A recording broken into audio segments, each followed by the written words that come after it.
Hello, and welcome to My Point of View movie reviews. Now, last night, I had some free time on my hands, so I did a little bit of Netflixing. Came across this wonderful documentary titled Who Killed Jam Master Jay? If you don't know who Jam Master Jay is, he's one of the greatest DJs of all time, and he backed the group Run DMC. And this documentary was detailed and went in depth behind his death. In 2002, way after Tupac and Biggie was killed, Jam Master Jay was shot to death in his studio in Jamaica, Queens. To this very day, 15 years later, the case is still open. And they interviewed his mom, his sister. He left behind a wife and 3 boys. It's a tragic story. And Jam Master Jay is a pioneer of hip hop and rap, how we view it today. Because back in the day, Run DMC, before they got with Jay, used to go around performing in plaid suits. They was whack. And then they finally got a big record contract and it had a big concert coming up in town. They said, dude, in order to do a concert, you need a DJ. So they pulled some strings, they got up with Jay, they met with him, and went to go pick him up for the show.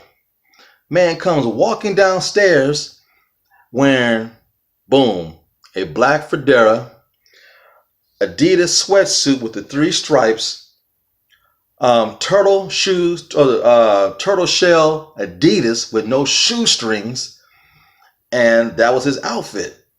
And Run DMC was like, dude, we don't know how to dress. And DMC said at that moment, yo, for now on, that's how we gonna dress. That's the jam right there. So Jay took them shopping, and that's how Run DMC got their outfits, their look, and became famous rappers. Because when you're from the hood and from the streets, you identify to what you know. And Run DMC was the first rap group to dress like the homies from the hood and from the street that represented them. And then they did it on stage and in videos. So that's why they was a household name so fast on their first album. They blew up. Then they took it a step further. They already had white followers. By their 3rd album, they did a song with Aerosmith and redid the song Walk This Way and became international stars. Jay was a mastermind behind a lot of the decisions made for Run DMC. So this loss was felt throughout the community a lot on October 30th back in 2002. He also, post Run DMC, became a great producer. He started his own record label, JMJ Records. He was the one that discovered 50 Cent, not Dr. Dre and Eminem. Jam Master Jay discovered 50 Cent, and later on he signed with Dr. Dre and did songs with Eminem later on in life. But Jay was the master behind a lot of that stuff back in the day. It was tough watch because the police still have no leads. Police really ain't doing their damn job to begin with. Most likely somebody close to Jay committed the murder. There were 6 to 7 witnesses inside the studio that night when it happened. Still no arrest. No one's been caught 15 years later. It's a tragic story because Jay was a good dude, man. All he did was take his riches and give back to the hood. One Christmas, he bought 5 cars for members in his family and his posse. That's the kind of person he was. But you know what? Those closest to you could sometimes be your worst enemy. And what did he do when he got millions of dollars? Did he move out the hood? No, he came back to the hood. He even opened up his studio on Jamaica, Queens, right around the corner from where he grew up at. You know? But when you do stuff like that, people from the hood take advantage of you. They come in and they gun you down for jealousy and for riches. That's how it goes down in the hood. We lost a lot of great pioneers, man. Tupac, Biggie, Jam Master Jay. It was once said by a famous rapper, KRS-One from Boogie Town Productions, if you want to get away with murder, kill a rapper. They interviewed his sister, and she said on camera, "It's a strong possibility that I hugged the killer of my brother at the funeral." This is that close to home.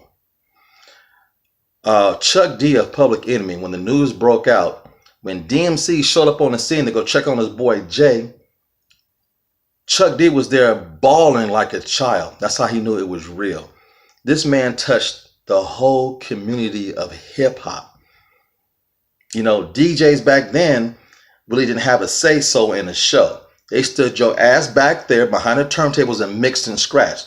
Not Jay. He opened up the show, made sure you knew his name. Yo, what's my name? J A Y are the letters. J A Y are the letters of his name. And then he'll bring out run. Then he'll bring out DMC. DMC. He rocked the show while Jay, DMC, and Run rocked the mic.